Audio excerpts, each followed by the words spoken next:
Hey, what's up mga kamaster, no? So, yung unit natin ngayon is Volkswagen. Shoutout pala kay Son Esteban. Salamat sa panonood.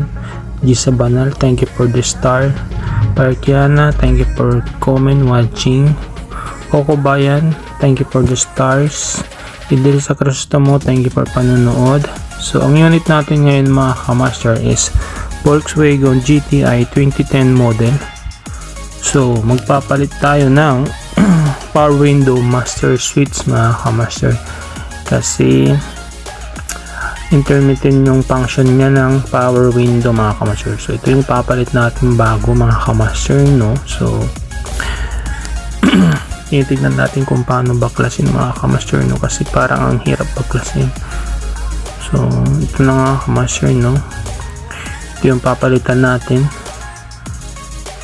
Ito yung siding, kailangan natin tanggalin kasi nasa ilalim siya. So kailangan natin gamitan ng plastic clips remover mga kamaster, no, para hindi natin magasgas or masira. So yung cover na yan is aalisin yan mga kamaster, no. So first time ko magtanggal yung ganitong model mga kamaster, no. So kailangan ng extra careful dyan mga kamaster kasi mahirap pagka ano. So mayroon palang tatlong T30 dyan na Torx, tsaka dun sa baba mga kamaster, no. So tignan ko yung manual nya. So yun yung babaklasin natin mga kamaster, no.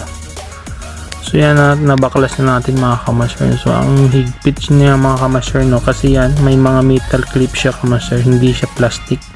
So sobrang hirap yan mga kamaster, no. So sobrang higpit mga kamaster. So dahan-dahan lang talaga siya. So dyan mayroong tatlong ano dyan, Torx. So yan sa baba natanggal ko na, no. Yan yung Torx T30 yung size niya mga kamaster, no. May number kasi yan. So T30 yan, no. Sa mga kapwa ko mekaniko dyan mayroon yan. Dyan, no, sa tatlo naman yung nasa taas na Torx mga kamaster, no. So yan, kailangan natin matanggal yun bago natin baklasin yung door pads na yan. So yan, gagamitan natin yun ng plastic clip remover para hindi natin magasgas yung pintura mga kamaster. So dapat dahan-dahan natin siyang baklasin. So at yan na nga mga kamaster, no. So nabaklas ko na yan. Yun, sobrang higpit yan mga kamaster. Yung mga clips niya is hindi ordinary mga kamaster na clips, no. Naka-built in siya mga kamaster. Ang daming clips, siguro mga yan 3, 6, 8 mga clips. So yung papalitan natin mga kamaster, no. So yan mga kamaster, no, yan yung power window master switch. So may clips dyan, yan tinusok-tusok yan, bali 4 na side mga kamaster, no. Tapos pataas yung patanggal nya, yun. So tanggal na natin mga kamaster, no. So yan, no? Hindi pwede siyang sungkitin lang sa ibabaw, kailangan tanggalin talaga yung door pads mga kamaster kasi masisira yung clips. Yan, saka magagasgas kasi yung mga sa ibabaw, kasi yung sa ibabaw niyan is parang rubber lang yung door pads niya, kaya mahirap magasgasan mga kamaster, no. So yun yung bagong ipapalit natin. So ganyan lang yung pagkabit, sa salpak lang, pero yung pagtanggal is napakahirap. Elastic na power switch yan. So ganyan mga kamaster, no. Yan, pinupush lang siya, ganun siya kadaling ibalik, pero yung pagtanggal is ang hirap. Kailangan natin ng extra helper mga kamaster, no. So yung mga kapwa ko mechanic dito sa Japan, baka ma-encounter nyo to. Volkswagen GTI 2010 model, power window master switch. Ang hirap siya, no. So yan mga kamaster, no, nakabit na natin mga kamaster, no. So ang gagawin naman natin yun is i-check naman natin mga kamaster kung gumagana ba lahat yung switch niya mga kamaster. Yan, sa power window, baba, taas. So gumagana siya. So may driver side, taas, baba, gumagana. Tapos yan is yung power window close, no open, folded. So gumagana din siya mga kamaster, no.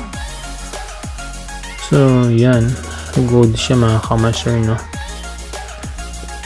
So dapat kailangan natin i-double check lahat talaga yan bago i-turn over sa customer, no. Double check, triple check. Yan yung angat at baba ng side mirror, left and right, dapat gumagana lahat yan. Hindi lang dapat tayo nagpapalit, pagkatapos natin palitin is i-double check din natin mga kamaster, no. Yan, so goods na yan mga kamaster, no. Yan, tapos yung lock unlock nya, kasi yung cable niya tinanggal ko din, so i-check din natin mga kamaster, no. So lock unlock nya, yan, unlock, okay. Lock, dapat hindi mabuksan, yan, okay. So good sa yan mga kamaster, no. So ganun lang yan mga kamaster, no. So mga kapwa ko mechanic dito sa Japan, pag nagpapalit is kailangan extra careful and double check lahat bago turn over sa customer or sa kubatcho natin mga kamaster, no. So yan mga kamaster, baka ma-encounter nyo yan, is malaking tulong yan kung saan yung dapat baklasin, dahil kahit ako nahirapan ako nung una. So thank you for watching mga kamaster, gang gang.